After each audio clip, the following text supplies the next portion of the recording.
Sa punto pong ito, pag-usapan naman natin ang mga pinakabagong update patungkol sa mga programa ng administrasyon ng Marcos Jr. dito lamang sa Mr. President on the Go. Una nga po dyan mga kababayan, bagamat hindi malalagdaan ni Pangulong Ferdinand R. Marcos Jr. bago magpasko ang panukalang 2025 National Budget, target naman po ng ating Pangulo na lagdaan ang ating budget bago magbagong taon. Masusi pa kasi anya nila itong pinag-aaralan dahil may nakita silang ilang insertion sa budget.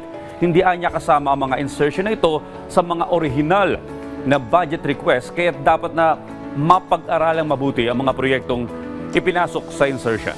Ayon pa sa Pangulo, sa katunayan, may nakita na silang budget proposals na walang sapat na documentation. Dahil po dito, kailangan anyang maging maingat sa magiging alokasyon ng pondo. Lalo't bahagi ng pambansang budget ay utang at dapat na magamit ng tama ang ating pondo. Sinabi pa po ng ating Pangulong Marcos Jr. na nais niyang makatiyak na ang 2025 budget ay ididirekta sa mga priority projects. Dapat anya itong magkaroon ng mas matibay na safeguards sa mga paggasta, lalo na yung mga insertion.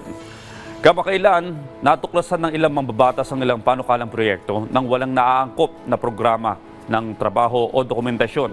Hindi rin po malinaw kung saan gagastusin yung naturang pera. Tandaan po natin ang ating pamahalaan ay nag-iingat lamang dahil ito po'y pondo ng bayan.